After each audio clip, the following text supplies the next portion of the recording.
State representatives on the wrong side of the law. Dallas's Terry Hodge sent to prison. Garland's Joe Driver sentenced for a felony. Tonight, both still cashing in big on your tax dollars to the tune of tens of thousands of dollars a year in pensions. The issue, the state's pension plan for elected state officials. They still get a pension even after conviction. Tonight, the renewed push to rein in the big bucks and overhaul the system. Channel 8's political reporter Brad Watson explains. Driver, a Republican from Garland, likely lost some public respect after a judge sentenced him to 5 years deferred adjudication for double billing taxpayers and his campaign account for travel, a third-degree felony. But what he won't lose when he leaves office in 2013 is his state pension for serving 20 years in the House. We shouldn't be in the position as taxpayers of funding the retirements of elected officials who have been convicted of abusing the very public's trust they're now going to retire on.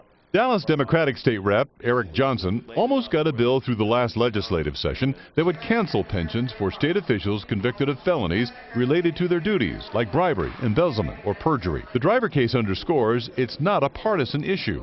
The conservative Austin-based group Empower Texans that endorsed Driver says there should be a law stripping pensions from officials convicted of violating the public trust. You ask the taxpayers, should we be paying Joe Driver $60,000 a year after defrauding you? They're going to say no. A federal judge last year sentenced Democratic State Representative Terry Hodge for tax fraud related to the Dallas low-income housing scandal. The plea deal forced her resignation. She lost her office, but not her state pension.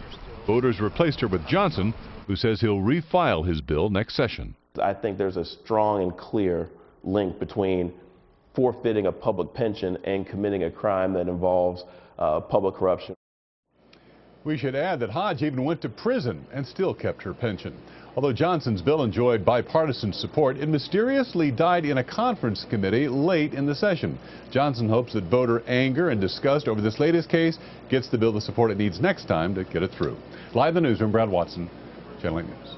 Of course, Governor Perry made headlines with his own pension plan last week. He already declared himself retired to take advantage of a loophole. That means he's making his $150,000 annual salary and adding $90,000 pension each year.